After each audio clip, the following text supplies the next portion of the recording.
I'm live right now, though. What you get? Yeah. You rang? Is this thing on? Is this thing on?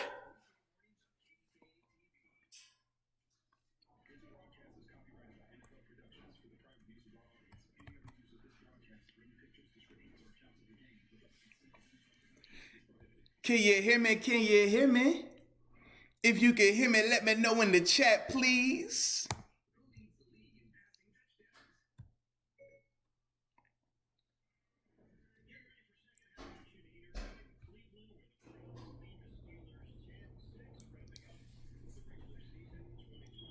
All right. How everybody doing today, man? Everybody good? We thumbs up? Everybody loving it? Impressive first half so far, man. I'm not gonna lie. I was definitely a little bit surprised. Had my doubts a little bit, but as a whole, man, I think that Mason and Dobbs, shout out to Dobbs, man, what they've been able to do with them too, man. I think that they've been pretty impressive so far, man. Not, world beaters, but doing enough. I mean, I don't think any of us would have expected this game to be, this close going into halftime. Honestly, I didn't. But this is good though. This is really good. And shout out to everybody that's here too, man. It's always major love anytime we get to jump on this thing together, have a little fun watching the game, the Steelers, baby. And for those asking, yes, I have my hat. I wanted to wait though, okay? Because I need to know, is it going to mess up the mojo if I put this on this week? We don't have 7 at quarterback. I'm nervous to throw this on knowing we got playoffs next week, all right? So just in the comment, if you want me to put it on, I'll put it on, but I'm saving it. It's in the building with us though, okay? It's here with us.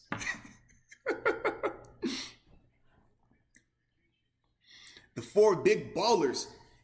No, I agree, man. I do think that Deontay Johnson will continue to be impressive in the second half. I love that catch he had on the right sideline from Mason earlier in that second quarter.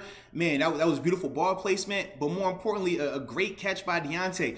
And he can never have enough good catching reps, right? We talk about Deontay and everything that's transpired with him of lately from just a catching and a confidence standpoint. The more good reps he has like that, the better, baby.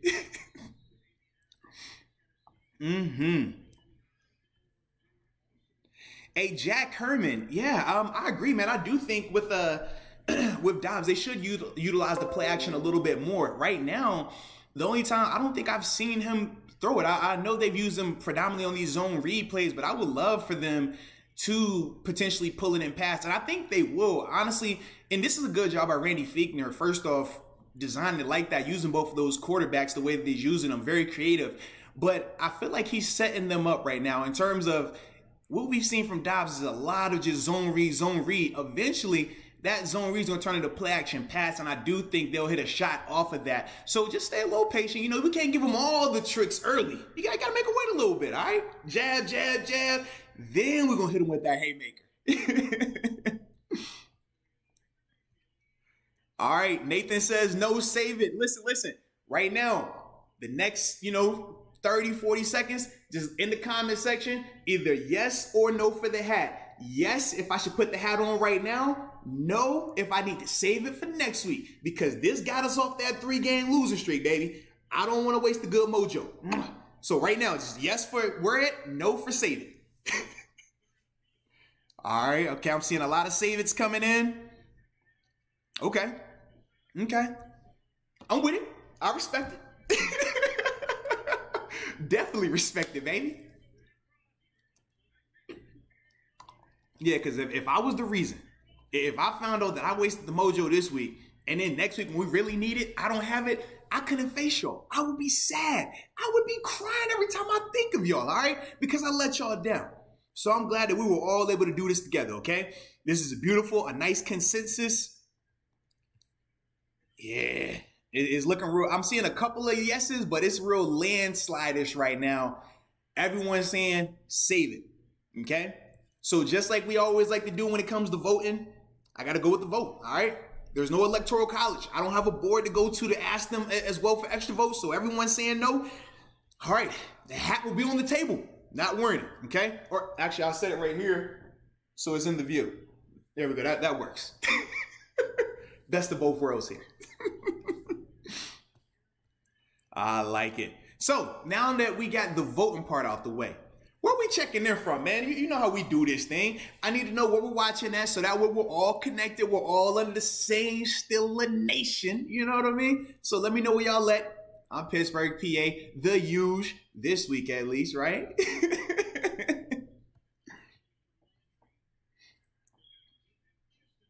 All right, let's see what we have over here. Will Juju hit 100 catches? He needs 7. Bryant, I do think he will. Yeah, I know he had the catch before halftime. I mean, it was a great effort by him as well, extending the ball, getting him in field goal range. But I do think that he's going to get some opportunities. And the thing is this, man, when you're talking about getting 100 catches, the thing that I love about that is this. They can go screen passes, short game, quick game. It doesn't matter how the catches happen as long as he's catching the ball, right? So I do think that he will get those 100 catches, which would be huge for him too, especially with it being a contract year.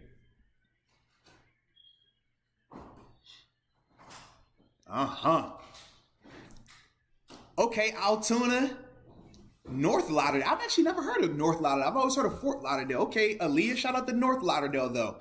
Got Larry in Fairmont, West Virginia. Okay, Thomas Griffin, close to Baltimore, but I'm glad that even though you're close to the area, you still rocking with Stiller Nation, baby. You a real one. Chattanooga, Tennessee. Ooh, okay, Bryant showing up in Sacktown, Sacramento. Yes, indeed, California. Okay, we got Entrepreneurs Empire in Tampa. Ethan Bowl, South Dakota. Okay, I like the South Dakota vibes. Yes. Oakland in the building. Shout out to the Bay Area, a.k.a. the Yay area. I like it. Yes, indeed. Michael Lane coming through in North Carolina. North Kakalaki. And then we got Birmingham. Okay, DJ. The Crib. Norfolk, Virginia. Birthplace, baby. Yes, indeed. You the one. Amir coming in through in, what's that, Laurel, Maryland. I like it. Charlotte in the building. Mexico City. Okay, Viva Mexico, mi amigo. Yes, sir. And then we got Terry in Bel Air, Maryland. Salt Lake City, Utah. Oh, that's major right there. A little Illinois. Yeah, that's major. That's major. Man, so how y'all feeling about this defense today, though, right? Man, I think these guys have been very impressive. And obviously we know that they don't even have the full gamut today. But, man, still making the plays. And the fact they're keeping this Browns offense in check, for the most part, I think that they're doing good. Now, I do want to see a little bit better tackling on Nick Chubb. I thought, he did some very impressive things in that first half. But if we can minimize his impact a lot more, man, I think this game can swing even more in our favor, honestly. I like what Highsmith is doing. This is in terms of some of the pressure he's created off the edge. And it's really good for him, too, because he's going up against Jedrick Wills, who is a really good young tackle in this league, man. A high pedigree guy, obviously was drafted extremely early. But, man, I've liked what I've seen so far from Highsmith. I want to see more of it, though. Yeah, Lightfoot, 757, baby. Got Chase pulling up in Michigan. I like it. I like it.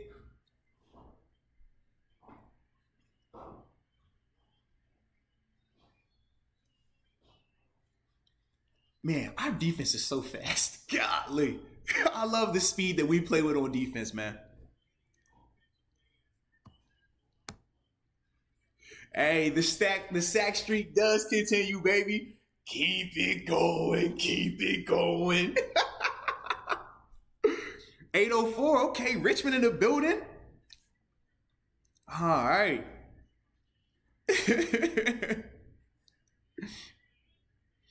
Oh, this is a good question from Eli. Shout out to you, Eli, man. You are always tuning in, baby. Major respect for you, baby. So it says, Eli asks, what do I think of Joe Hayden missing the wild card round? So for those that aren't aware, Joe had a positive COVID test, and I believe they said it was Saturday when they officially announced it. And the new protocol is you have to be in isolation for 10 days. So as it stands today, Joe would not be available for that first round of the wild card playoffs. I do think that's a big blow, but I feel like depending on the team we match up with is going to tell us how big of a blow that could be. Meaning if you come out here and you get Miami maybe in that first round, I don't think it's as big of a blow. If you are playing the Colts, I think that could be a significant blow. If you match up against the Ravens, I think that could still be a little bit significant. So it just depends on the team that we draw. And obviously we're not going to know that until, all these 1 o'clock games are over. But I do think some of these teams that are a little bit more prolific and explosive in terms of how they move the ball, yeah, I definitely could see that hurting us a little bit with him not being out there. But you got to be real. Cam Sutton and Justin Lane, when they've had opportunities on the outside, they've played really well. So for me, I do feel a little bit at ease knowing those guys are still going to be available to them if Joe's, like I said, if Joe's out next week, which he more than likely will be, barring anything changing.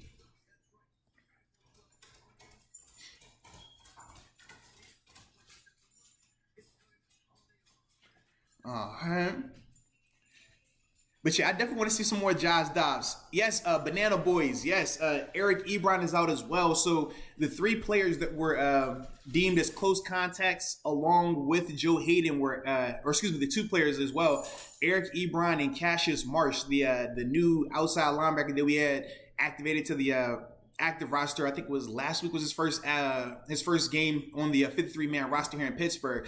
But all 3 of them were together at one of their houses during the holiday time frame. And then obviously from there, once you get a positive COVID test, the way the NFL does their contact tracing, if you're around anybody that has a positive test for longer than, I think, 15 minutes and without a mask, then you are deemed as a close contact.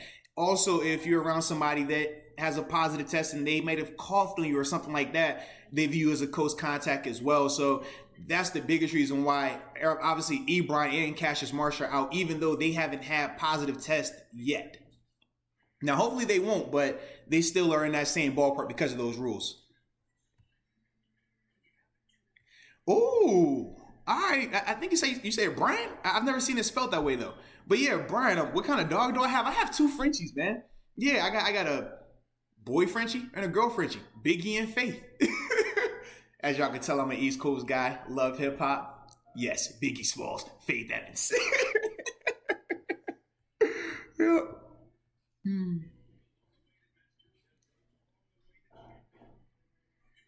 All right. Let's see who we have here. Oh, Zach, yeah, man. Asking me about the referees. My opinion on them seems like the Steelers should have had 70 sacks easily this year. Yeah, without a doubt, I agree, man. I do think there have been, a ton of missed calls, but at the same time, we also have to remember that the refs, similar to the players, didn't have the full offseason, didn't have the preseason games to kind of get up to speed. So I do think, especially early on, some of the calls that were being missed were directly related to that. But then the rest of it, in terms of the lack of holding calls that the Steelers don't typically get, I mean, just in general, the NFL, they could call holding every play if they wanted to, especially when you see TJ Watt. With some of his rushes, man, the guys are, essentially like put him in a headlock. But this is an offensive-driven league, and we know that offense sells tickets, right? That's what gets the casual viewer. That's what the NFL is always talking about. We don't want the diehards. We know the diehards are going to be there. How do we get the casual viewer, though? And they feel the best way to do that is to have prolific offenses. It's to have high scoring affairs or big time pass plays. So they're not going to call a bunch of holding calls because that's not going to be, more glamorous for the casual viewer. The casual viewer wants to see this 30-yard pass, not this sack or this guy getting called for a holding penalty multiple times. Even though I don't personally agree with it, because you know me, I'm a dark side guy. You know what I'm saying? But that's the whole reason why the referees aren't calling it as frequently as us fans who watch it, we really understand it and feel like it should be called. Oh, you got 2 English Bulldogs? All right, Banana. What are their names too, man? Let me know their names. Hey, let's get it. Huh? Let's get it. Oh, no. I'm a little nervous.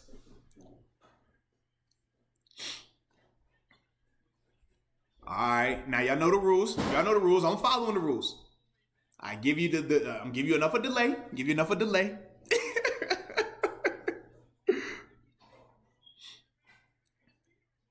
Okay, all right. I'm seeing the comments come in. Yes, that was a big time throwing catch right there, man. I'm a little nervous about, Claypool getting up a little gimpy like that. Hopefully it's just him just landing on his knee, nothing crazy. But man, I like that throw. And now we got a little Dobbs action again.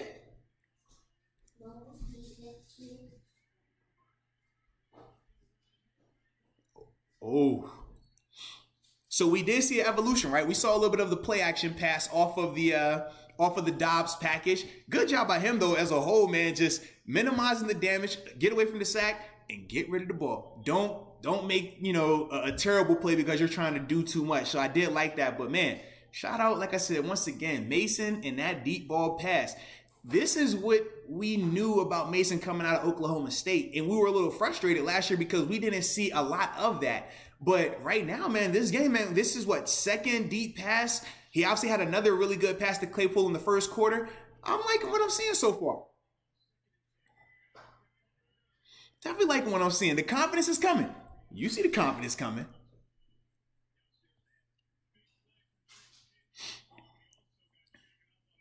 Yeah, for me, man, when I'm looking at Mason Rudolph and Josh Dobbs, obviously this is evaluation for both of them, right? But for me, and as I said this on the podcast as well, I'm less concerned about what either one of those guys end with from a statistical standpoint, right? Because we've seen where you can get, a game gets out of hand, garbage time, a guy, completes 5 or 6 passes for 80, 90 yards, and it makes his numbers look a lot better.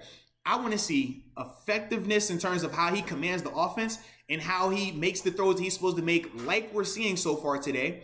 And number one, I mean, and the last part is just, I want to see a belief in himself. And this is with Dobbs or Mason. I want to see them look like they belong. Both of those guys. I want to see both of those guys command the offense the way they're supposed to in terms of getting them in and out of the huddle, checking plays that need to be checked, and then just make the throws you're supposed to make. I don't need you to air it out, but if it's a 30-yard pass you're supposed to hit it. If it's a 5-yard out, hit it. If it's a dump off to the back, hit it. I want really good ball placement. Those are the things that I'm really evaluating these guys on. And I feel like right now I've seen some good and bad from both of these guys, man. But when you talk about not having, been out there, obviously because he's sitting, you're going to have a little bit of a drop off. So it's more so, all right, who has less of a drop off or who can make plays more frequently? So that's the biggest thing we're trying to see right now.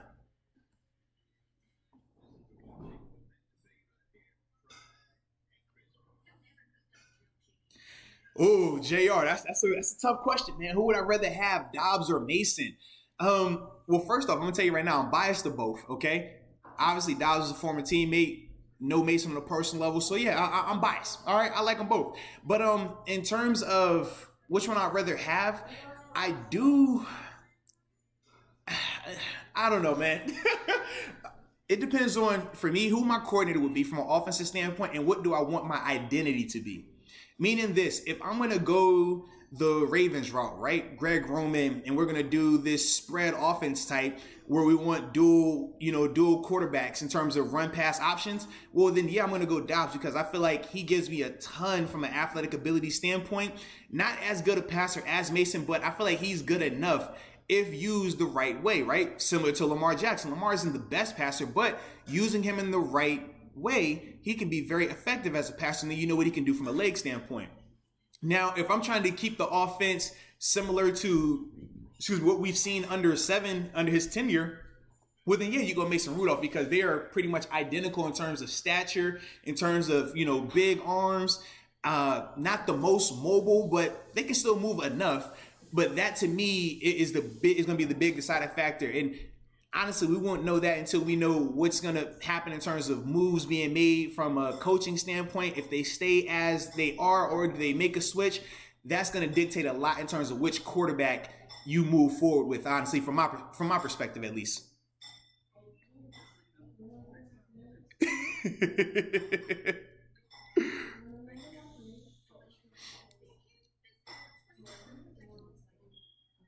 Hey, Knight Rider, I do agree with you in terms of Mason getting more opportunities, but you got to realize this. Mason was a 3rd-round pick, okay, but Dobbs was just a 4th-round pick. So it's not as if we're talking a 1st-rounder compared to a 5th-rounder or a 2nd-rounder compared to an undrafted guy. So even with that, I still can't necessarily say, well, he should get more opportunities because of this over that guy.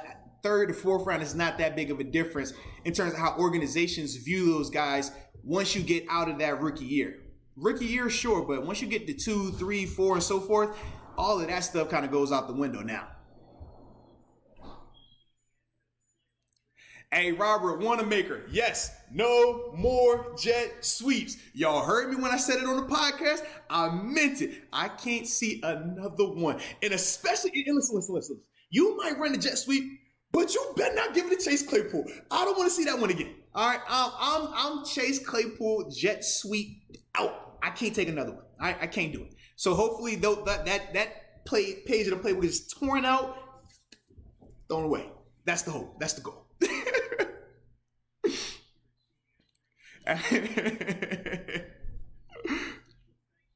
Hey, Frank Tony, in terms of the red zone struggles from the Steelers, it's a mix of things, right? Obviously, we know the Steelers offense has struggled to just move the ball, not big plays, right? When they've looked their best, it's been because of the big plays in a very similar situation today, right? When they've been able to connect with Claypool or Deontay down the field, they've moved, but they're not a methodical offense where it's going to be, a couple of 3-yard runs, 5-yard runs, a 7-yard pass, and they put together a 12-yard drive. That's not their MO. So the problem is you lose the big play ability once you get in the red zone because the field is condensed. If I'm out by midfield or if I'm in my own territory, you have to respect the deep pass. You have to respect the 40-yard pass, the 50-yard pass, so forth and so forth, right? But in the red zone, it's 20 yards. And then as we get tighter, it's less than that. So now, even though you're faster than me, I don't have to be faster than you for 40 yards. I just have to keep up with you for 20 yards. And at this level, a lot of guys can do that. So that's why it gets a lot harder. And this team struggles so much in the red zone this year because they don't have an offense that's built to get a ton of just little plays. They're built for, home runs or nothing. Like that's just who they are right now. And luckily, we've had a lot more of the home runs, which is why we're in the position where we're in with 12 wins. But that's the biggest reason why we struggle in the red zone this year the way we have.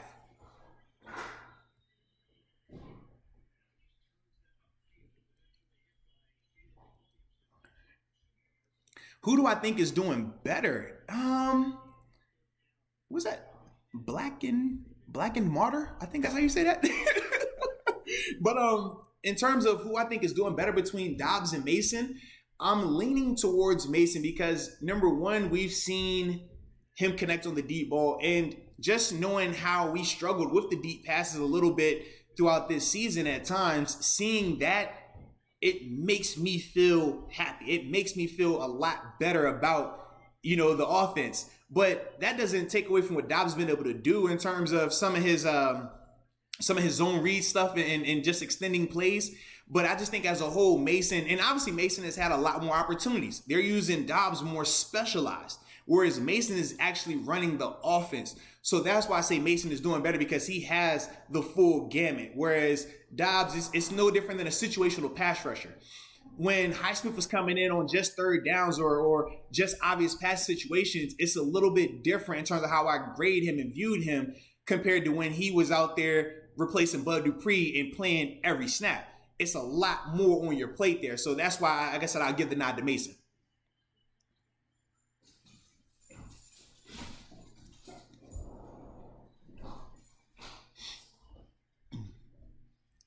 Hey, Sam. Yeah, you're right, man. 51. Avery Williamson, man. He has definitely been impressive.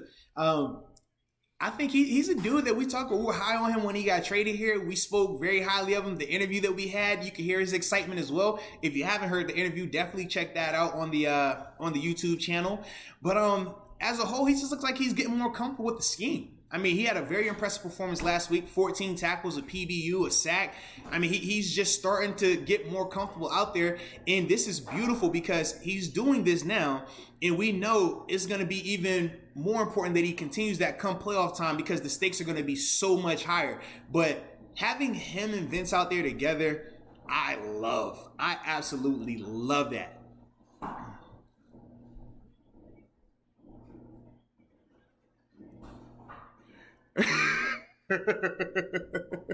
Yo, y'all are funny in these comments.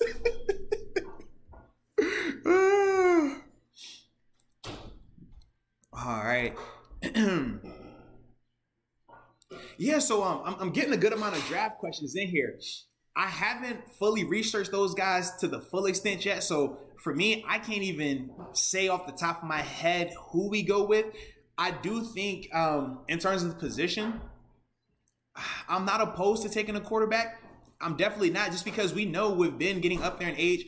I'm a believer that at this level, you rather be a year or two too soon than a year or two too late, because that's how you go and you fall into those traps of 5-10 years of just losing after losing. So for me, not saying that you make the switch next year at quarterback, but I do think that, from my opinion, that you should look to bring somebody in that can at least either give you a lot more competition, between Mason and Dobbs, or you feel is the future successor. But I do think that's something that they probably should do sooner rather than later.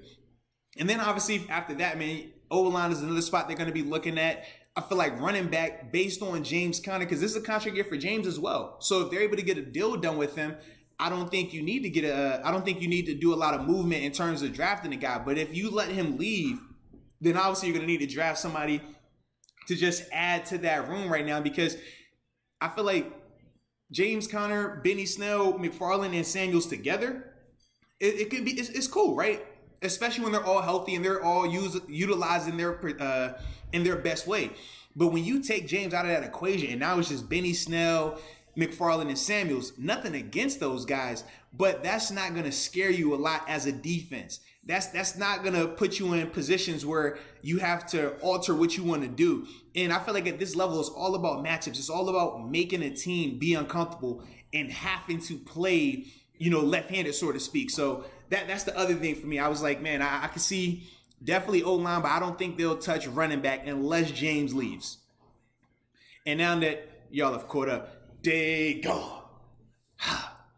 I thought maybe, if I wait a little bit, the touchdown would go away. It didn't. But it was a good design by them, man. Anytime you get into the condensed red like that, tight end drags are always money. I mean, because you're going to catch a team in man or zone, and the drag works in both. If you're in zone, he'll find the soft spot. If it's man-to-man, you're hoping that he gets picked off. The defender will get picked off at some point because of, the crossing routes and stuff like that. So that's it was a good call by them. I still feel like we could be a lot better, because obviously somebody blew the coverage there, but it was a good call. Good call.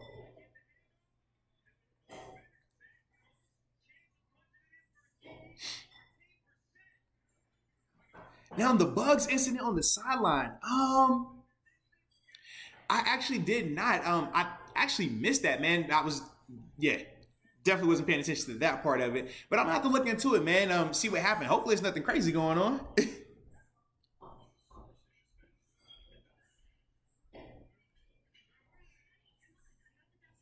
Okay.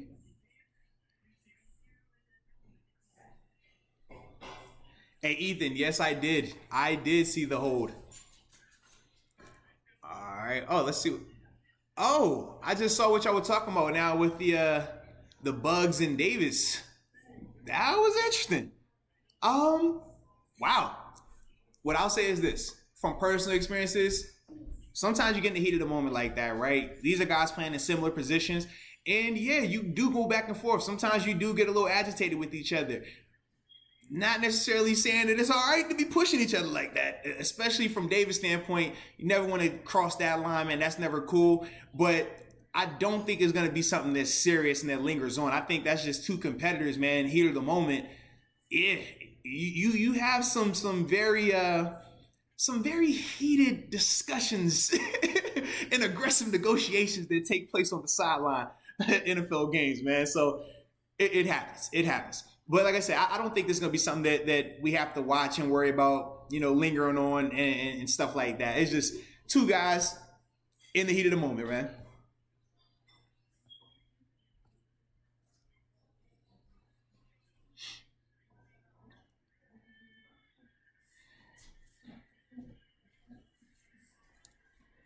Hey, so in terms of let me see who asked that. I want to make sure I see your name the correct way. Where are we? Yeah, because I had someone ask me about Cam Newton actually, and oh, it was Martin. So shout out to you, Martin, too, for the question. But in terms of Cam Newton, bringing him in as a backup, I'm not sold that he's healthy all the way. Honestly, man, watching him this year in New England, I thought early on he looked really good, especially that Seahawks game. Now, obviously, with the information that we know about the Seahawks, it's like, okay, well, maybe that was because the Seahawks were just really bad on their secondary. At that point of the season, they were really bad. So to me, I'm not sold on Cam. I think that you bring him in, obviously it's going to cause a lot of just media attention. Not saying that it's negative or anything like that, but just a lot more attention. And I don't think you want to back up this bringing in that type of attention, but isn't going to be able to play at that type of level, especially in Pittsburgh. Like, we know how it can get, man. And he's going to be in some really big moments and stuff like that. So if he's not able to handle that, and he's physically not able to live up to that, I don't think that that's the right person right now. Now, it could change. Not saying that, he might sign on somewhere next year and show that he can get back to form, that MVP can that we all remembered. But right now, I just don't think that he's there. I'm starting to have my questions if he can even return to that form. So that's why for me, I don't think we should bring him in next year.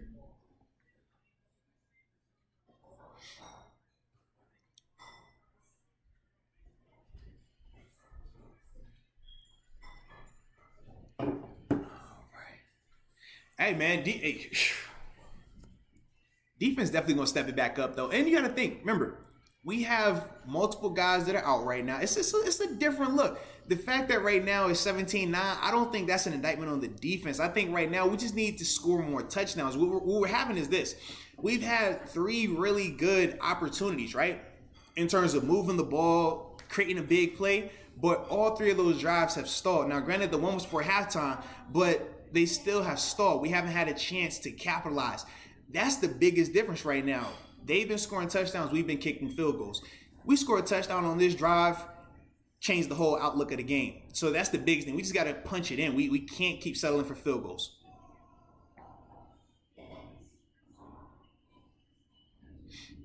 Also, Dabney, thanks for the update on that, man. All right, so the Bills did just pull their starters. Okay, Dolphins coming back. So, yes, you are right. Dolphins beat the Bills, and the Colts would be out of the playoffs, all right? So, it's a lot of scenarios that we're watching right now. A ton of stuff happening, man. A lot of moving pieces. Whew. Good luck keeping up with everything. I'm over here like, all right, I'm going to just wait till about 4 o'clock. Come 4 o'clock, then I'll be like, okay, we got that team. We got that team. We don't have them. We're good to go. But the whole back and forth, it kills me. See, because y'all don't remember this, right? This was, I think it was 2015 season, right? 2015 season, we're on the road in Cleveland, and we win. We're in, but we also have to win. And the Bills had to beat the Jets. Jets were led with Ryan Fitzpatrick. They were being, a really good team at that time.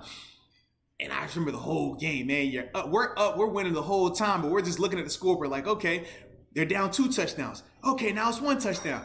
Okay, it's 2 minutes left in the game, but they got the ball about to score. And then we get the ball on it. The Bills get the ball on a turnover, and it changed everything. I remember us going crazy. But ever since that moment, I'm like, I don't want to do that again. I don't like that feeling. It made me sad. My anxiety was up the whole time, and I hate having anxiety go up like that. But I will say this, Dabney. You said the Dolphins are coming back from the Bills. Man, it was 35-13.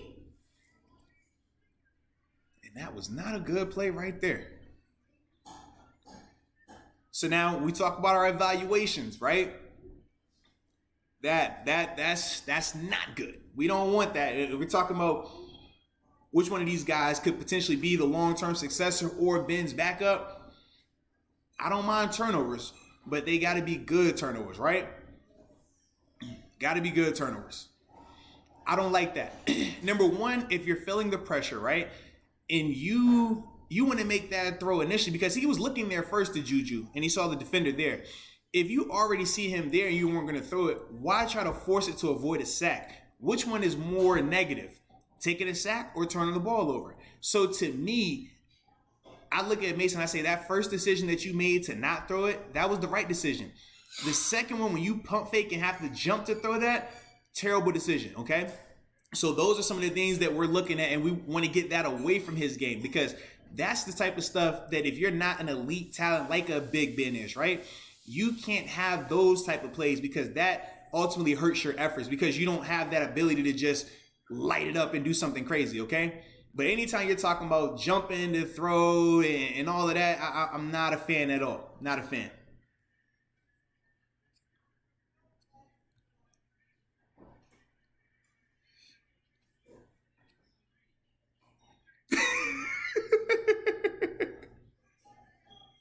Yeah. Yeah, golly, just laughing, man. Y'all hit it right on the head. That was just a bad play. You cannot make that throw. Like if you're Mason, that's a throw you cannot make, just under any circumstance. Because like I said, it wasn't open when you looked at it the first time. So why would it change now that you're about to get sacked? But those are the growing pains that you have when you are going with younger quarterbacks, less experienced quarterbacks.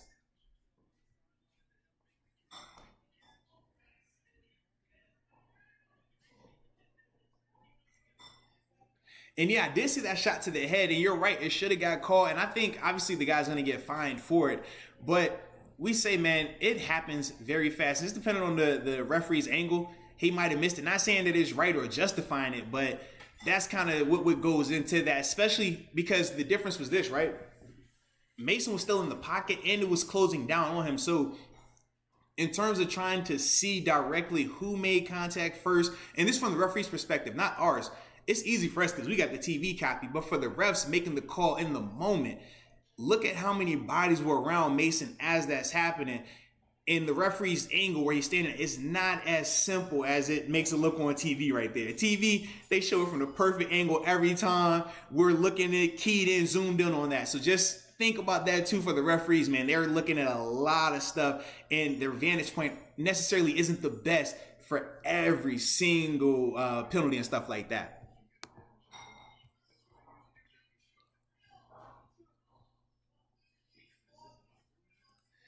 Oh, so Kyle, this is a good question. What do I think of Mason as a teammate? During the season, you see Dobbs next to Ben on the sidelines, and they talk frequently while Mason is by himself. As a whole, I think Mason is fine as a teammate. I just think Ben has a better rapport with Dobbs because obviously they've been together longer. And I think the biggest thing is that when they're always talking, it's because Dobbs is kind of the spotter for Ben in terms of he's telling Ben personnel groups. He's telling Ben the coverages. In terms of when Ben comes off the field, obviously when Ben's on the field, he's not going to have that luxury of communicating. But when he comes to the sideline, he's able to ask Dobbs, hey, man, what coverage did you see on that third down where I threw hot? Was that cover 3? Was that cover 2? What was that? And I just think they have that type of trust and rapport that's why he goes there. And for Mason, I mean, yeah, Mason could stand next to Dobbs and you kind of hear from him, but I think it's different because both of those guys, in terms of Mason and Dobbs, they're viewing each other as competition. Whereas Dobbs doesn't view Ben as competition. Mason doesn't view Ben as competition. So I think that's another reason why, Mason kind of sits off to himself compared to just standing right next to Dobbs, because Dobbs actually has an important job that he's doing as Ben's backup or as Ben's, spotter. Whereas Mason, he's more so just going to be standing there just to stand there. So I think that's the other reason why.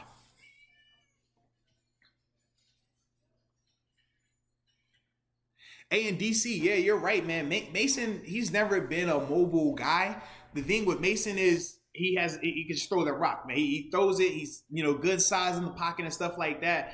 But as a whole, he's not gonna scare you with his legs, man. I do think. I mean, we saw him run a little bit earlier today. I mean, it wasn't terrible. So, it depends on how you want to view it. But as a whole, man, I just that's not his game. Dobbs is more of the athlete. Dobbs can run a lot better. So that's why you see Dobbs utilized in that way a lot more. For Mason, man, his strength is passing the ball, but his strength also is going to be directly related to the offensive line and them playing at a high level. So when the offensive line struggles with Mason, he struggles because he's not elusive. Whereas with Dobbs can still do a little bit more in terms of, extending plays and making a guy miss, and ultimately can act as a safety valve if your offensive line is struggling for a little bit. Man. Ah, man. All right. What are those scenarios we started talking about again? You said Browns win, and what happens? Oh, Lord. Whew.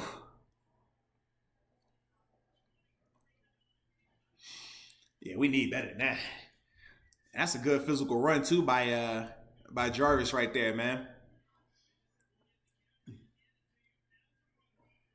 The only thing I would say on that play, and we've seen this a couple of times, I just want Minka to wrap up. If Minka wraps up and drives his feet, I do think he stones Jarvis and keeps him out the end zone. But Minka, this is his MO. He doesn't wrap up every time when he tackles. He's a big hitter, but he doesn't wrap up and show good tackling fundamentals. So that's one thing that I would like to see him improve on. I do think in that scenario, it changes because the initial pop, you saw Landry felt the pop. It definitely took him off his feet and everything, but you got to wrap him up so that way he's not able to keep falling forward into the end zone.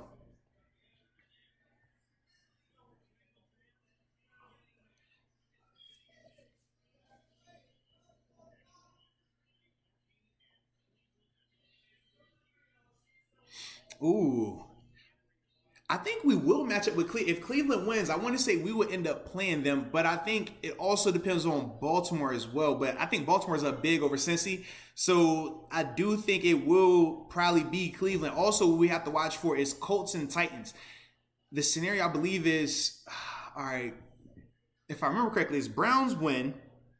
Now the Colts have to beat the Titans to get in. I think it's something like that because yeah, it's a lot of scenarios with this whole thing, man. All I know is this game is going to affect the Titans and Colts game as well, and that's a big game, not only for their division, but winning to actually make it into the playoffs as well. For the Colts, they have to win, I feel like, to make it because the Browns are doing what they're doing right now. I needed like a whole like chart. That's what we need. It's a big chart with every team. Oh, okay, so if they do this, but that team does that, that affects this team. It's crazy right now. Crazy.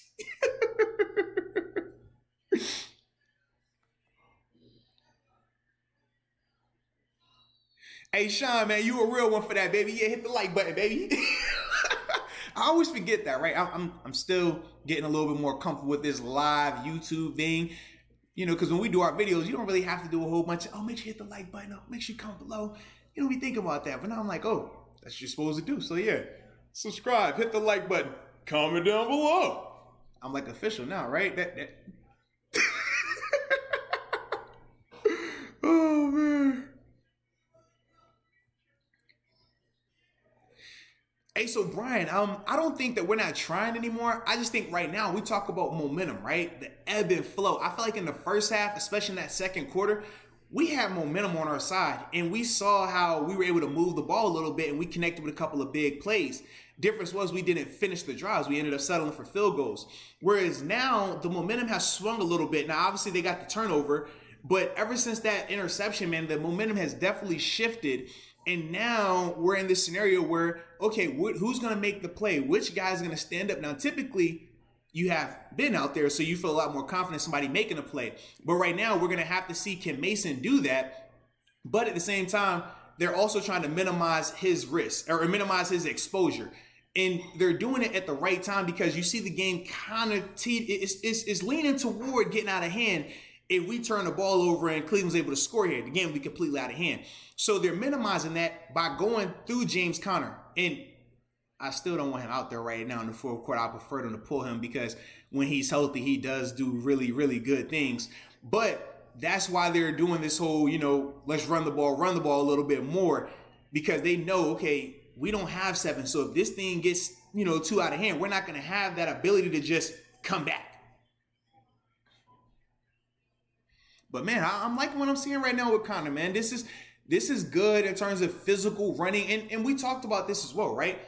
You can never have enough good reps if you're Conner because he's missed a good amount of football, right? So let's keep seeing good reps, keep seeing good runs, and more importantly, protecting the ball. Right there, you saw right there, protect the ball, good finish. That's what I want to keep seeing from him. But please, just get him out soon.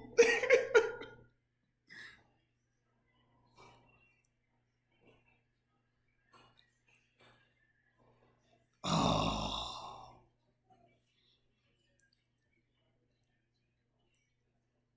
Hey, Chris, you're right. Yeah, the 28-yard run, I forgot that as well. Yeah, Baker up on the sideline. And that was a good throw. Good defense though right there too, man. I like the ball placement though.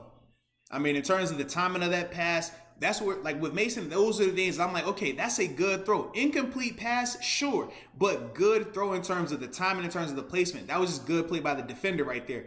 Not going to hold that against Mason. But the timing, the confident throw, and the ball placement, that was good. And we're starting to see a little bit of a rapport, too, between Mason and Claypool, man. You know, it's good when you find that guy, you roll with him. He had that guy in college, obviously, with James Washington. We saw even when Mason was young, some of the preseason games, he would connect with James Washington. So now, seeing him go to Claypool a little bit, it's definitely, you know, I'm liking that because Claypool is a guy that we all feel can be the best receiver on this team. But he just has to get the opportunities. He hasn't had a lot of those opportunities this year. But the more he gets, man, I feel like this dude can be special. And we've seen glimpses of it. But I want to see them really commit to him being a focal point of that offense. Him, you know, we're going to draw. We're going to make sure we're throwing passes to you. We're getting you on the offense. Compared to what we've seen recently where it's like he's out there, but he might get 1 or 2 targets for the whole game. I feel like you're wasting a great player right there, man.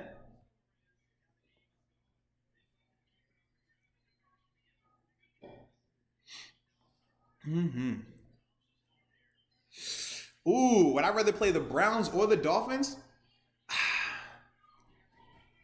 Personally, I feel like those are our 2 best matchups. When you think about the full gamut of teams that are alive for us to play, when you talk about Titans or Colts, when you talk about Ravens, I don't want to see any of those teams in the first round.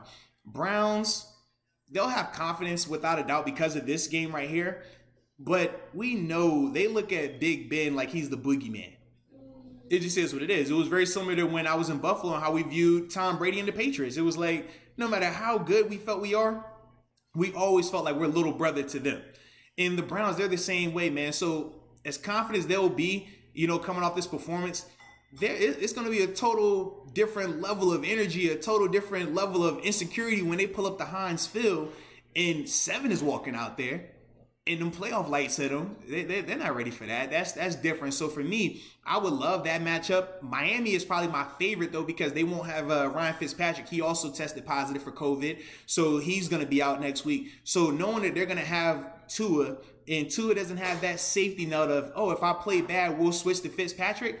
Yeah, I like that. Now, granted, Miami's defense is really good, though. Their defense is similar to ours in terms of they create a ton of turnovers. They do a great job of that. But I just don't feel like they have enough to match up with us for 4 quarters. And that's why, for me, man, either one of those teams are good. And you remember the last time Miami came up to Pittsburgh, January, wild card weekend. Yeah. It's good memory. So why not bring them back for an encore? I'm not opposed to it, baby. I'm not at all.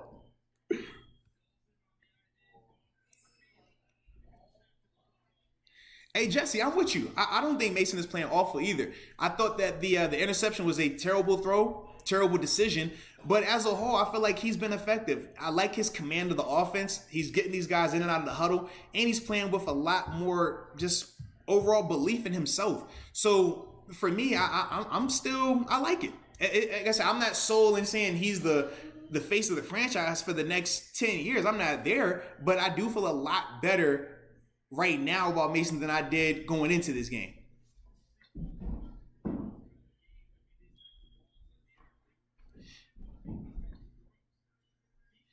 Yes, Chris B. Yes. Turn TJ loose on Miami. They are going to struggle. They're going to struggle to protect against TJ Watt, man. I feel like he's a matchup nightmare for them. But he's also a matchup nightmare for the Browns. We've seen him, man. He's had some of his best games in his career against the Browns, man. So I love either one of those opportunities for him, man.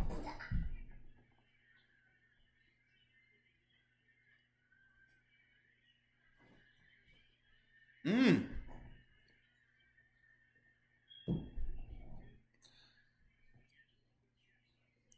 Hey, DC LZ, I agree, man. Washington does need more playing time. I feel like, he's been very consistent. I feel like he shows good hands when he's out there, combat catching. I mean, that play right there, DB is like, jeez, the DB is draping that guy early. I'm surprised they didn't throw the flag, but Yeah. But for me, man, I think James Washington, with more opportunities, he could be very impressive. We've seen him now numerous times, combat catching, run after catch, physical in the run game in terms of his blocking, and he plays with great effort. Yeah, he's just a victim of being in a crowded room right now. It's hard to justify playing him more when you talk about some of the other guys that we've already named with Deontay, your Jujus, and your Claypools. But I feel like he's just as good. I feel like he's right in that same conversation. And it's just, he's not getting these opportunities right now, man. And why are they going for touchdowns? Come on, I told y'all, they not quitting. We said they're not going to quit. And I know people were talking about the run, pass. Now you see a little bit of a switch. They're playing a little bit more aggressive. So that's a part of it. But the problem is, when you play like this and you're not connecting on it, those downs start to go, and then before you know it, you get 3 and outs a little bit. So that's where you got to be a little careful. But I do like, letting them be aggressive with Mason and take some shots at the end zone, because we need touchdowns. Field goals are cool, but they're not going to win you the game. They'll make it close. They'll make it respectable, but that's not going to win you the game. And those guys that are out there right now, they're playing to win. Mason, this is a big opportunity. Dobbs, this is a big opportunity. You talk about Jerry Vaughn Elliott out there. You see Marcus Allen back out there. These are big time moments for these guys from an evaluation standpoint, from an opportunity standpoint as well, man. So yeah, they better keep it going. Mm-hmm.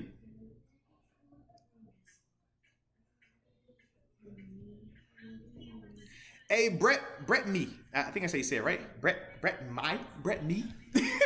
Shout out to you, man, for enjoying these watch parties and tuning into them. I enjoy them as well. I love being able to, number one, watch the Steelers play ball. I mean, who doesn't want to do that? But number two, man, anytime we get to have live action responses where I can watch the game and share my analysis, but at the same time, hear your questions. And not only get your questions, but respond to them in a live fashion as well. I think that's dope. I like this more than some of the color commentary stuff, right? Because typically you can watch a game, you might hear an analyst say something, but you might have a follow-up question. You might have something you want to ask particular that they're not even thinking about. So you get that element right here. So I like it as well, man. Appreciate you tuning in. And appreciate everybody for this hopped on, man. This is awesome, man. Ooh, that's a good question, man. Would you rather have a kicker that is very accurate or a powerful leg? I need accuracy, baby. Accuracy is king. We've seen guys with big legs that aren't accurate, and it just looks like a very strong kicked ball that can travel 60 yards and that is wide left or wide right. It's a sick feeling. I'd rather have a guy that's money from 45 yards and in than a guy that can only hit from 50 plus, but is less than 50%, on anything 40 to 45 yards or 30 yards and things like that. That's going to get you beat in the long term, man.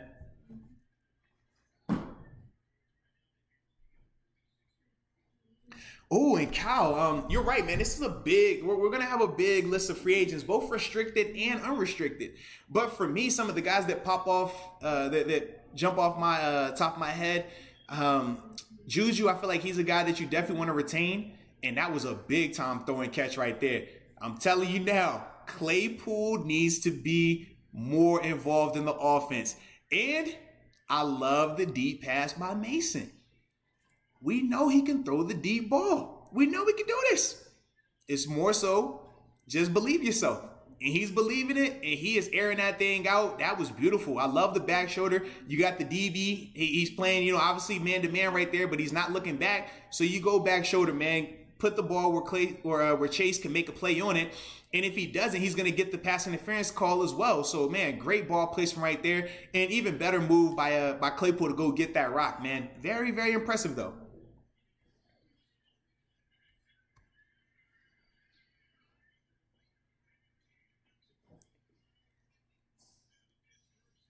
Hey, Grant, We already asked. We already voted on the hat. I can't wear it. I have it in the building, though, but I can't wear it, okay? We're not wasting the mojo. But you see the correlation, right? The hat in the building, we're getting positive plays. It's not a coincidence. Along with a couple other variables, right? We said, number one, we got to have a watch party, which we're doing. So we're cooking there. gotta have the hat, which we have, and then also I had to pick against the team. I did all three things, so we're good. Don't trip, we're good. We're still, this is all warm up for the playoff round, okay? Warm up for the playoff round.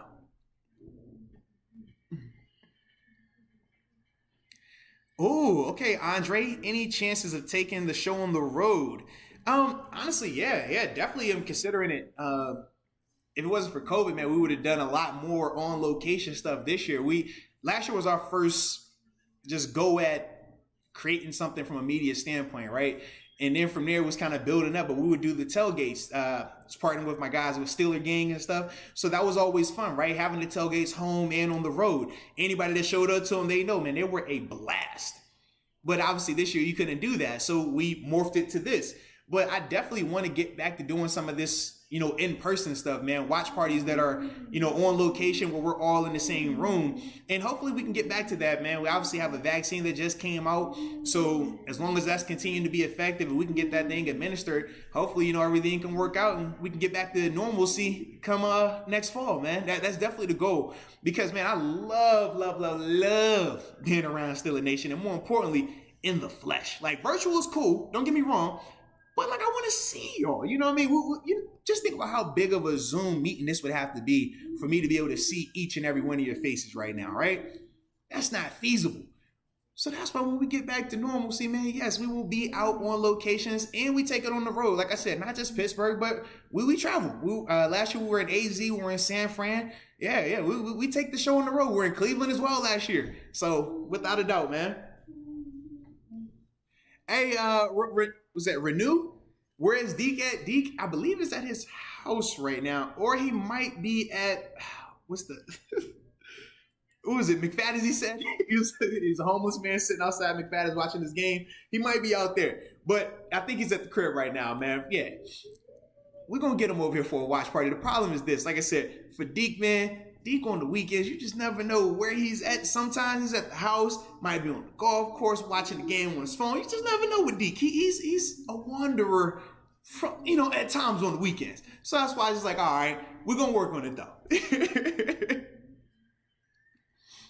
Oh, but yeah, back to my list with the free agents, man. Juju, definitely huge. Mike Hilton and Cam Sutton are definitely, guys. Now, granted, with Cam Sutton, he's restricted. Mike Hilton is unrestricted. So a little bit more priority on Mike Hilton because you can tender Cam, and a lot of people are going to be hesitant to give up a draft pick for him, okay? Especially if you're talking about second-round tenders or first-round tenders. Teams aren't willing to give up draft picks like that for a restricted free agent. So you could do that and be fine. But those three guys definitely. Then I start looking at James Conner. I think he's definitely a guy that, unless it's a running back that I love coming out in the draft, I still feel like you're going to be able to get him on a very team-friendly deal just based on his productivity and injury history. So I'm not opposed to that. But I'm trying to think any other free agents. I would love to keep Bud, but we're not going to be able to keep him. You just can't pay him when you got to pay TJ what you got to pay TJ. It's the nature of the beast, right? So it just is what it is. But yeah, those are probably my main guys right now, man. But who do you want to keep, man? That's what I want to know. With all our free agents that are up and coming, right? Restricted or unrestricted, which guys do y'all feel like are priority number one to sign? Who do you want to let walk? Just let me know in the comments, man.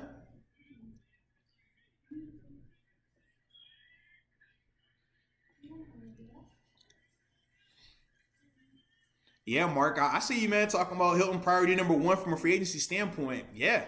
I mean, his productivity, and the thing, too, I'm a big believer in when you get a guy that's undrafted the way they did, you take a chance on him, and obviously it ends up working out. Man, I feel like it's always a good sign, not only to him, but for other guys when you take care of those players. A guy like Mike Hilton, who he could have held out last year. He thought about it, but then he was like, no, I'm going to do it this way. I seen how other guys have done it and how it's worked out for them. I'm going to take the approach of showing up to work every day and just playing my best. He's done that now for 2 years. He could have held out last year, could have held out this year, but he's done it for 2 years now. I would love to see him get compensated in Pittsburgh. He's going to get paid regardless, but I would want him to get that money in Pittsburgh because I just feel like to see it happen, how it's happened for him. I mean, I think he came in when we drafted Senquez Golson. So it wasn't even oh, we don't. He's not even our number one little corner. We already got the guy. We drafted this guy. So for me, that's why knowing that that backstory with Mike Hilton and everything he's been able to do, I feel like you reward him. I feel like you take care of him and you get him a contract because he could have been messy with this. He could have played hardball with this. But the fact that he didn't, you should reward that.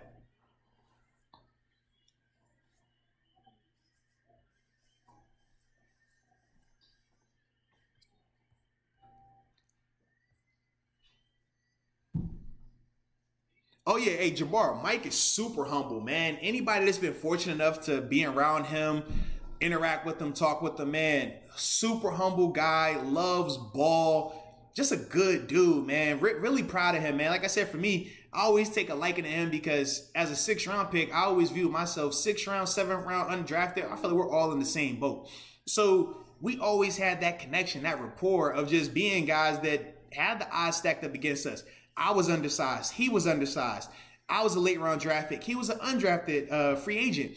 And then to just see how he would just continue to put his head down and work. He didn't care, the different top picks that were around him. He didn't care about the guys that were constantly being drafted in that secondary to compete with him or take his job. He just kept working, and now he's really put himself in position to make a lot of money and change his life, man. So I'm just really proud of that dude, man. Really, really proud of him.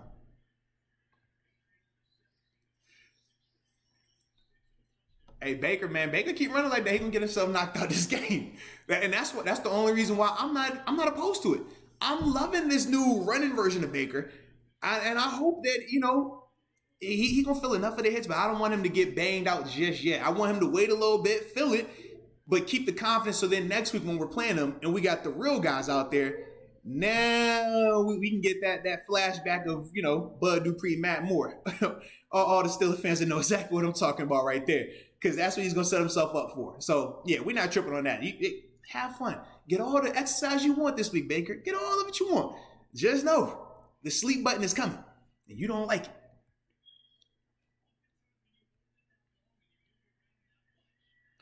Hey, Michael, I do. I'm not. I feel like outside of a couple of blown coverages, I thought that the secondary has done well. You have to think, man, this is a little bit of a hodgepodge group. Remember, no Joe Hayden. Obviously, Mink was out there early. I gotta see if he's still out there right now. I know he was out there on the rushing touchdown by Landry. But this is a hodgepodge group on that back end, and you factor in they're having to cover a little bit longer because they don't have the full gamut of pass rushers up front, right? Where you create that hostile environment. Steelers aren't really doing a ton of blitzing either right now. They're really vanilla defensively. So the fact that they're, holding their own for the most part, they haven't really given up too much on the back end. I think, yeah, they've done some good things. Hey, Michael, don't tempt me with Trey Sermon. Don't you tempt me like that. I don't think he's going to be available to us.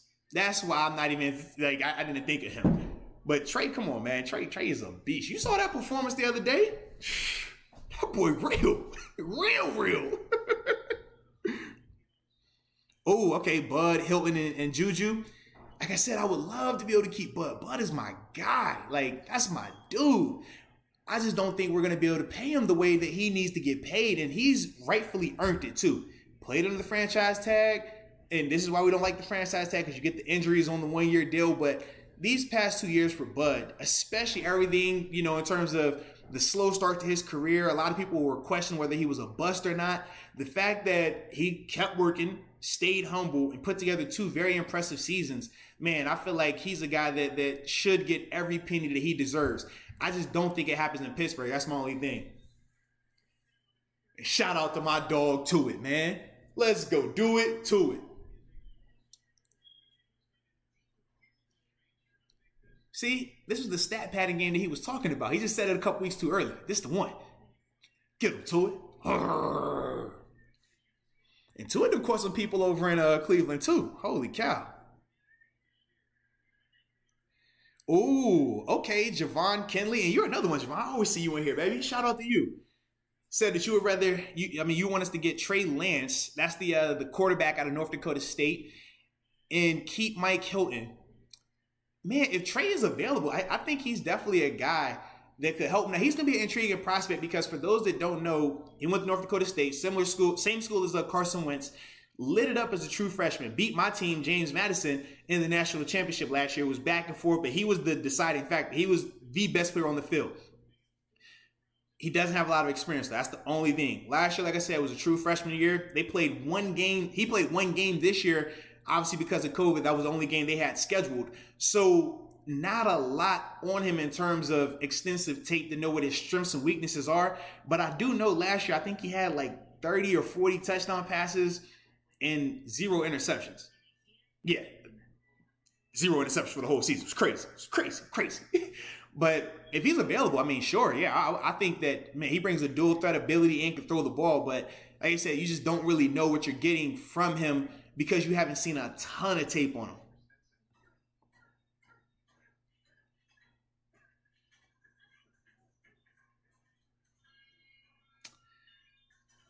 Hey, Grant, yeah, so we still don't know if we win who we're going to play just yet, man. We like I said, all these 1 o'clock games are going to be in and around the same time, and we're all going to be figuring out, like, within 5 minutes of each other. Oh, okay, that's what we got. Okay, all right, they got that team. So, yeah, it's just one of them years, man. Sometimes you get these years where everything is pretty much locked up except maybe 1 or 2 spots.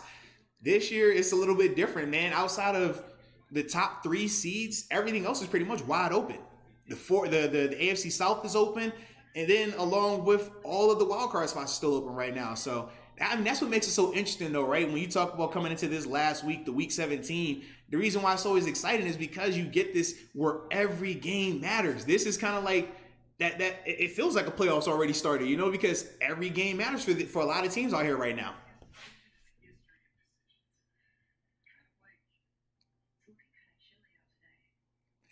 Oh, Bama versus OU, or excuse me, versus Ohio State. Excuse me, I said OU. I'm tripping. But at first I was completely sold that Bama was just gonna run over whoever they faced. But after watching Ohio State, they got some guys. They got some guys, and I like that chip on the shoulder they're playing with. The whole nobody believed us, nobody's respecting us, man. We're gonna show y'all that we're just as good, or we even though we only played 4 regular season games, we belong there.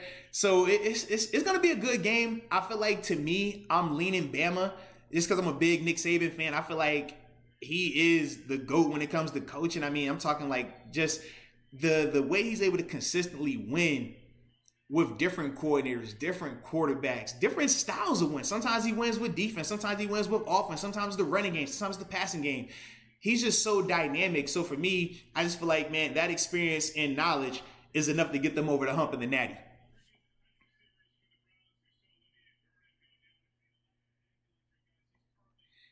Hey, MF, all right, I'm going to check that out, man. You said it's a chat delay. All right, let me see that if that's going to help with some of the spamming.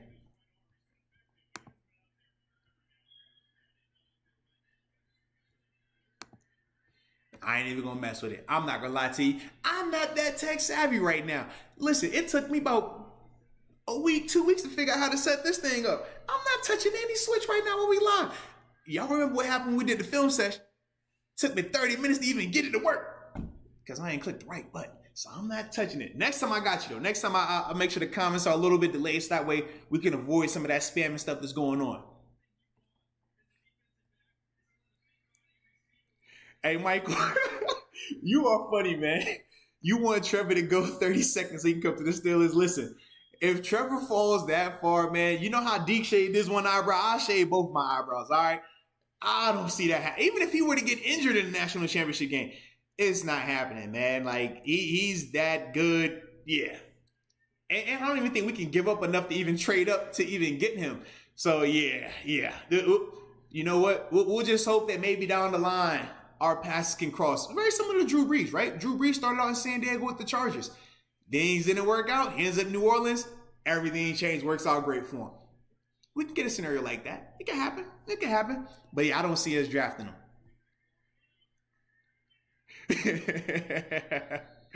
Hey, and shout out to Jersey too, man. Yes, indeed. Ooh, and Jason Amato. Are you talking Steelers MVP for the game Or are you talking on the whole for the season? Because we know this week they had announced that TJ Watt was the Steelers MVP. First got to go back to back in terms of winning the team MVP award since James Harrison did it in 07 and 08. So yeah, just let me know. If we're talking for the game, it's one person. If we're talking for the season, it might be a little bit different.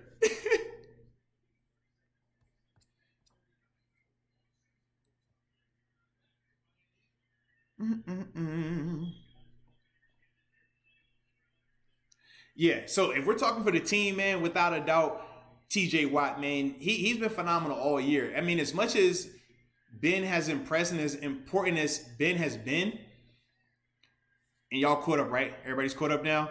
Yes. Dude, Mason is on one right now, okay?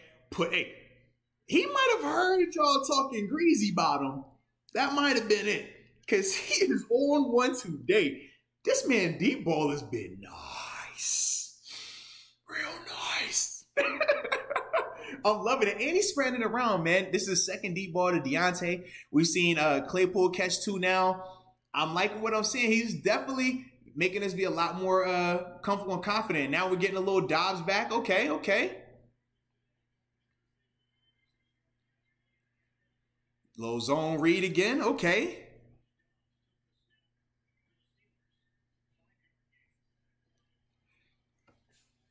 Crazy, right? I mean, that was the big knock on him, right? I mean, in terms of last year, he would not throw the ball deep. Even early on, remember Randy Fiegner, he had to address it. They were asking him in terms of, why aren't you designing plays to throw the ball downfield? And he said, it's more so Mason not taking those opportunities, not taking the chances. This game right here, man, we're seeing it, and it's impressive. And I want to say this is impressive not only for Mason, but for Randy Fiegner, because he's been under a lot of criticism this year, and rightfully so, right? It's been times where he hasn't had the best game plans, but it all hasn't been his fault. As much as people want to put it on him, it hasn't been nowhere near the amount his fault that people have put on him.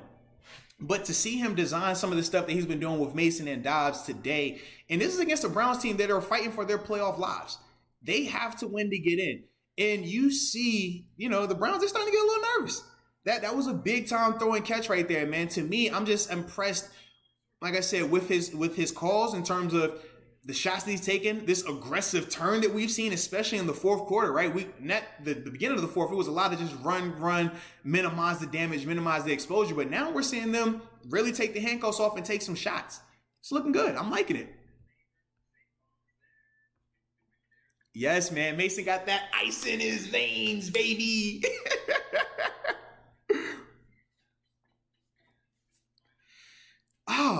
Richie, that's a good question. And Richie asked, do I think now that Bud Dupree is out for the season, this is going to give us a preview of what life will be like going forward without him?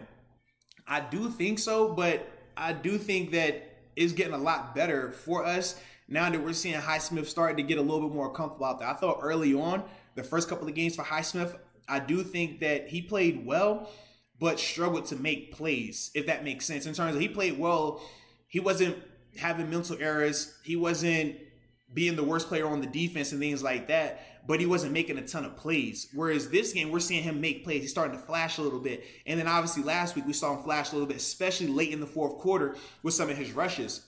So I do think the more he gets comfortable and the more he can start to get his legs up under him, that will minimize that drop-off of losing to Bud Dupree. But it will be a drop-off.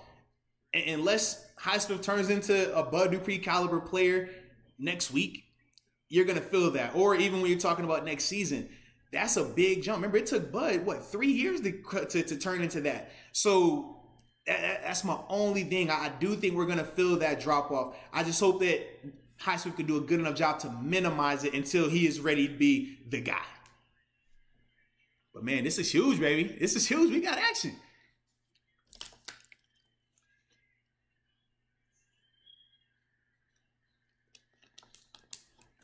We got a little razzle dazzle. Okay.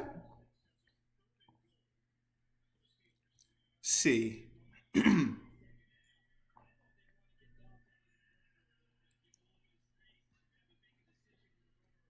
In terms of Juju, do I think we keep him? I do, but it's gonna be put it like this: if he stays, it's going to be less than his market value. He'll be able to make a lot more if he left and hit the open market. But I just think that, man, he's the guy that you don't want to overpay him because you still got Deontay, you still have Claypool, you still have James Washington. So that's my only thing. And great catch by him right there. I tried to wait a little bit. Y'all saw, I've gotten a lot better at my poker face, right? I was talking as if nothing happened. Okay. But that was huge right there by Juju, man. Nice throw and catch. Once again, man, Mason has impressed. This is a very impressive performance by Mason. Flat out. As much as people, criticized them, as much as people had their doubts on him, I even told you, I thought he would play well, and I said that on the podcast. I just didn't think it would be to this extent. This is huge. This is the feeling that I'm sure, shout out to my man Deke. I'm sure this is how Deke felt in the second half when he saw Ben connect with Deontay and start to heat up a little bit. We were all like, whoa, all right, I like it. We got life. This is how I'm feeling with Mason right now. I'm like, oh, okay, all right, I like it. We got a little action. Oh, man. Ooh. I need to see that replay. Man.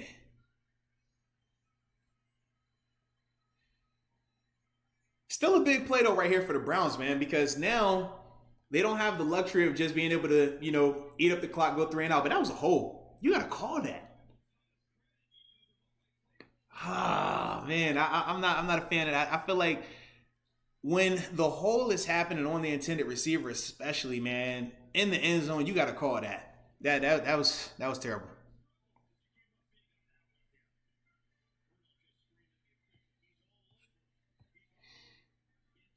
Mm-hmm. Yeah, that was a bad one right there. And y'all know I don't even like to get on referees, but yeah, you can't. If it's a point of the attack or where the ball to the intended receiver and you miss that, I have a bigger issue with that. If it's stuff that's on the backside, sometimes with the holding stuff, it's sometimes on the backside of it, right?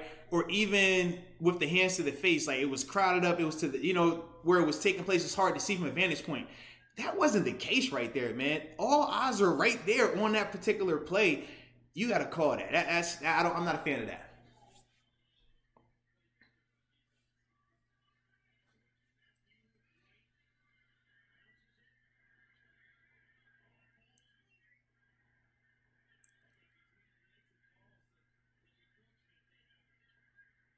Come on, man. Come on, man. How is this referee pointing and he didn't even see where? Like, this is nuts.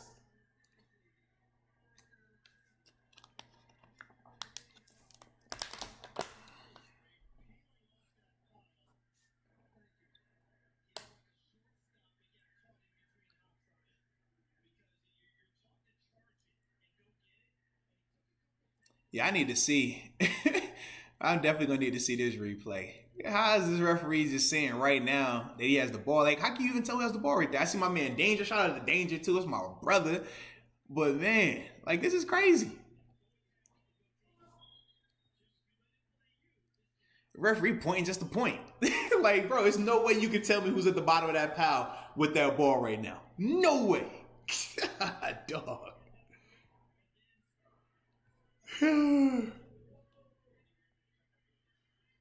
Hey Ray, man, big time love, man. I appreciate that support even in my Buffalo days, man. And no, they are very impressive, man. They are a tough team. And yeah, even with the backups now, they have dismantled the Dolphins. This is crazy. They dropping essentially 50 on them, man. Yeah, they're going to be a tough team. I'm glad that we don't have to see them anytime soon. Obviously, with them either being a 2 or 3 seed, we'll be fine. But yeah, they're going to be a fun team to watch this year in the playoffs. Hey, Kyle, we definitely forgot to pay the refs. Listen, this is crazy. I've never seen that many holding penalties in terms of especially pointed attack penalties be missed, or I've never seen a referee determine possession of a ball on an onside kick with that many people on the pile like that. Like even the replay, you couldn't see who had the ball. So to me, man, I don't know what's going on, man.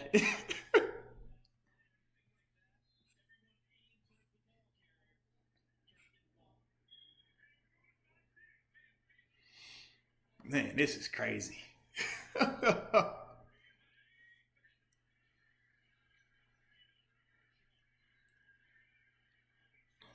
Just got to get the stop. Come on, man. Come on. Hey, no, man. I think we all can agree. And yeah, shout out to you. This is who said that. Was it Bone K350? Yeah, man. The squad did a lot better than I think any of us could have anticipated. Not only that, Mason. I feel like Mason did way better than anyone could anticipate it. Yeah, so for me, man, this is what we wanted though, right? When we say I didn't mind if we were to drop this game, because even if we were to lose it, you see who they're saying we're going to play next. We potentially could face next week, right? But as a whole, we want them to know that, hey, y'all struggled. Y'all literally are up 2 points with Mason and a good amount of backups on offense and defense. Knowing that, you can already just think about what next week is going to look like when we got the full gamut out there, right? When we got the guys out there. They haven't seen TJ Watt. They've been dealing with Highsmith and Elliott. Just imagine with TJ Watt out there. It's a little bit of a difference. They haven't seen Cam Hayward today. Imagine when Cam's out there. A little bit different. Edmonds out there with the guy. You got the full group out there. Big time difference, man. Yeah.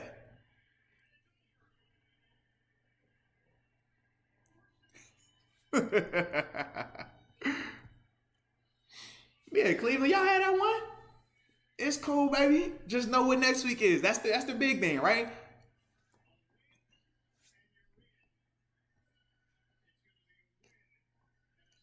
All right, but on a scale of 1 to 10 in the comments, man, rate Mason Rudolph's performance. That's what we need to do. Can we rate his performance? Because I thought he was very impressive, especially in this fourth quarter, man. Some of the shots that he took, some of the deep ball throws, very, very impressive, man. So let me know how y'all rate Mason's performance, man. Put those in the comments, pretty please.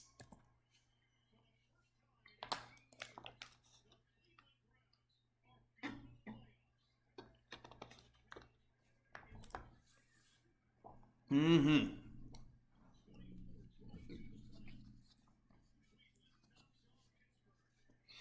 Okay. All right, all right. This is good. About where I think for the rating as well. I saw a 5 in there. All right, Ace, Lord, a little bit of a tough grader. That's where my teacher. But y'all right in that same range, man. I see 7s, 8s, 8.5s. Looks about right. Yeah, looks about right.